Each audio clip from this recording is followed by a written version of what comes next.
Olha só, esse ex-pastor, ele descobre que a igreja sempre foi católica. Veja o que ele falou aqui, ó. Mas eu percebia que a igreja sempre foi católica.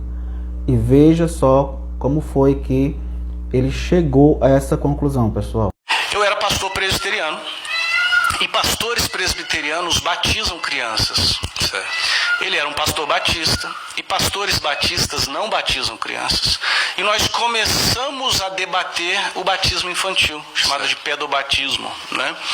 E o que eu tinha como autoridade infalível era a Bíblia. Então eu lancei uma série de argumentos bíblicos a favor do batismo infantil. O que ele tinha como autoridade infalível era a Bíblia. Então ele lançou uma série de argumentos bíblicos contrários ao batismo infantil. E eu lançava versículo daqui, ele lançava dali, até que eu lancei um argumento que eu achei que eu ia ganhar a discussão. Eu falei assim: há registros de batismo de crianças já no século II, com os santos padres do século II.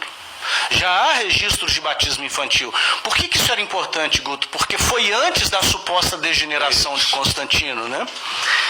E a resposta que ele me deu tirou meu chão. Ele falou: sim, Eduardo, você está correto. Mas se você for usar o argumento da ancestralidade da prática para justificar a prática, então você vai ter que aceitar também oração pelos mortos, imagens e devoção a Maria. Eu falei: o quê?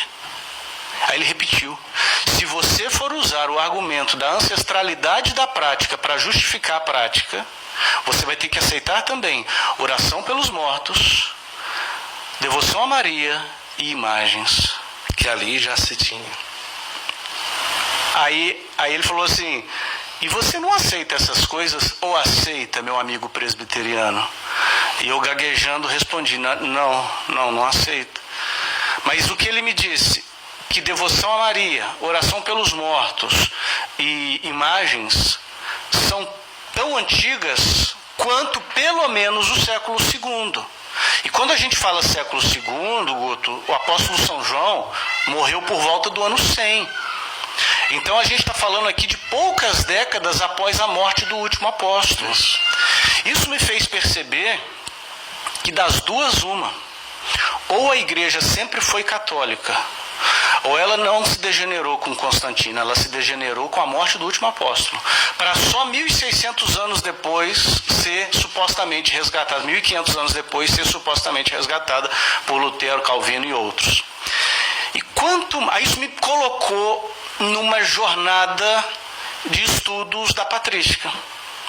E quanto mais eu estudava, mais eu percebia que a igreja sempre foi católica. Então, esse pastor, ele aceitava o batismo de criança, porque há relatos que desde o início dos primeiros séculos, a igreja, os primeiros cristãos já batizavam criança. O outro pastor que ele estava ali debatendo, a igreja dele não aceitava o batismo de criança. Porém, ele sabia que já nos primeiros séculos, os primeiros cristãos já batizavam criança.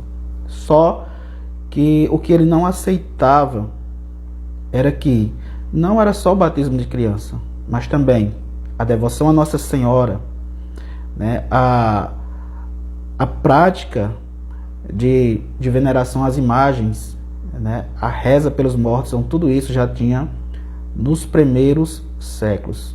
Aí o pastor concluiu que a igreja ela sempre foi católica, né? E as pessoas que, querendo aí seguir o seu orgulho, o orgulho aí de Lutero, não aceitam que desde os primeiros séculos a igreja sempre teve as práticas, as devoções que hoje nós temos. Então, concluiu-se o pastor que desde o início dos primeiros séculos a igreja sempre foi católica.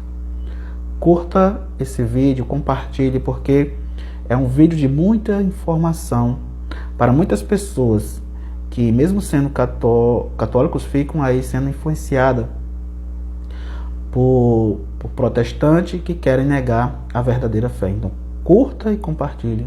Deus abençoe.